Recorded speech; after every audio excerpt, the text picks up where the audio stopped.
Salut les kids. Alors je pense que vous êtes quand même assez nombreux à vous demander ce que je branle ici en Norvège. C'est vrai que je vous en ai pas beaucoup parlé, voire pas du tout.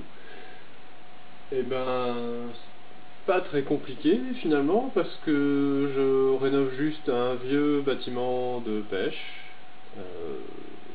Voilà, un truc typique, traditionnel norvégien. Et je vais vous montrer quelques petites subtilités et quelques petits trucs marrants qu'on peut se permettre ici. Et d'abord je vais vous faire un petit tour, une petite visite guidée de l'atelier, qui, comme vous pouvez le voir, est un joyeux bordel. Mais bon, comme la plupart des ateliers.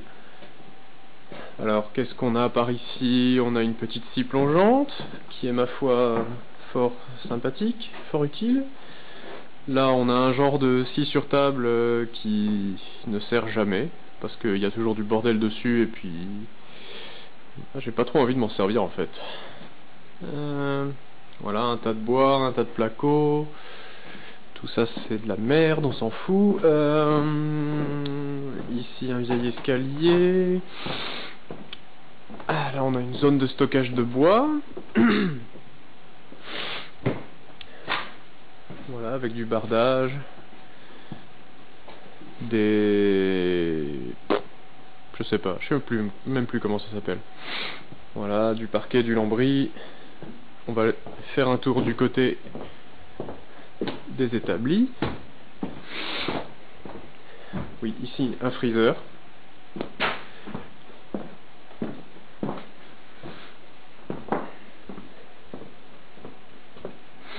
Alors ici on a une scie sur table qui date à peu près de l'âge de pierre, je pense, qui est extrêmement dangereuse. Je sais même pas comment je fais pour avoir tous mes doigts encore. Voilà, pas de couteau diviseur, la lame est de travers, le guide parallèle il tient pas, c'est une catastrophe. Et des fois la lame touche l'espèce de carter de la table. Voilà, donc c'est pas la meilleure scie du monde. Ça c'est une scie à chantourner dont on se sert très peu, voire jamais. Voilà, ça n'avait aucun intérêt. Ici, une jolie presse des années 1930 qui servait à faire des plaquages sur bois, je pense, et qui maintenant me sert à faire des décollages de gros bourrins, parce que elle envoie du steak, la petite, hein, quand même. C'est pas le sergent à mémé là, hein. Ça déconne pas. Voilà, ici des vieilles fenêtres, des outils, un établi, voilà, avec beaucoup de bordel dessus, c'est normal, c'est le mien. Voilà, encore des fenêtres, du bordel. Oh, une scie à ruban, petite scie à ruban qui marche plus. Voilà. Et puis je vais vous montrer la petite subtilité dont je vous parlais. Parce que, d'accord, c'est vrai, la Norvège, c'est pas les plus forts sur les saunas et tout ça, c'est plus les Suédois et les Finlandais. Et bah ma foi ça tombe plutôt bien parce que j'habite chez des Suédois.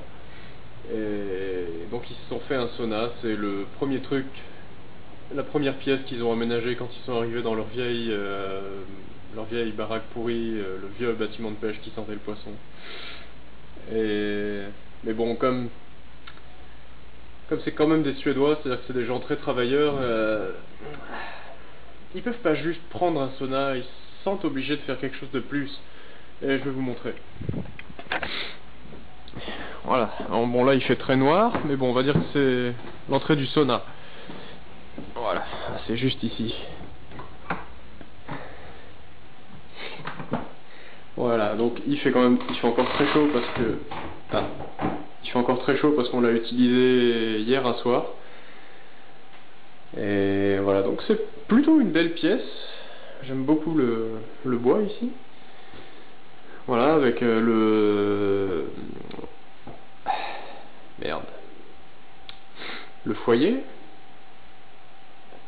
Oui. Oui, on va dire le foyer.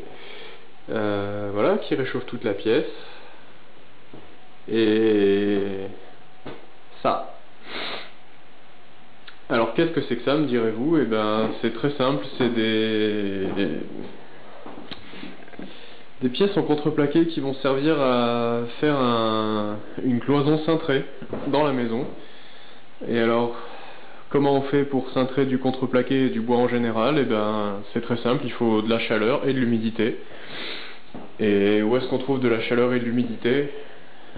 Dans un sauna. Donc voilà. Ouais, hier soir j'ai bien profité d'un bon sauna bien chaud pour suer comme une grosse vache. Et dans le même temps, et ben voilà, je me suis occupé de ce beau petit bébé. C'était très rigolo parce qu'il faut imaginer que j'étais nu comme un verre et voilà, en train de m'acharner sur le gabarit à essayer de cintrer les lames de contreplaqué. Voilà, que j'ai terminé au serre-joint. Et maintenant qu'il fait un peu moins chaud ici, je pense que les lames vont rester cintrées comme ça. Voilà, il n'y aura plus besoin de les maintenir en force. Et c'est quand même plutôt la classe, parce que cintrer du bois, je l'avais jamais fait avant. Et cintrer du bois dans un sauna en Norvège, je l'avais jamais fait avant, et je pense que je le referai plus jamais. Voilà. Donc c'était mes petites aventures en Norvège. C'est pas mal la classe. Allez, je termine sur une vue du port. Ouais, non mais vous voyez pas grand chose parce que c'est tout dégueulasse. Probablement ma sueur. Voilà. Allez, ciao les dudes.